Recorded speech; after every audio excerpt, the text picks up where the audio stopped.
Tribuners, kita beralih ke berita selanjutnya. Ratusan umat muslim di kota Ambon pawai damai mengharapkan konflik Palestina-Israel dihentikan. Ratusan umat muslim di kota Ambon menggelar aksi pawai damai dengan harapan konflik yang terjadi antara Palestina dan Israel bisa mereda.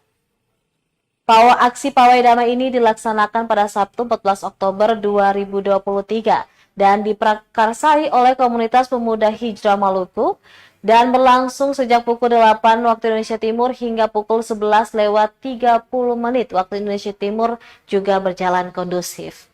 Masa aksi berkonvoi dari kawasan Galunggung menuju ke Batu Merah, selanjutnya ke Ongkolio, Mardika, Pantai Losari, lalu finish di Masjid Al-Fatah Ambon. Koordinator lapangan Muhammad Safar Henan mengatakan aksi tersebut merupakan perwujudan warga kota Ambon sebagai City of Peace.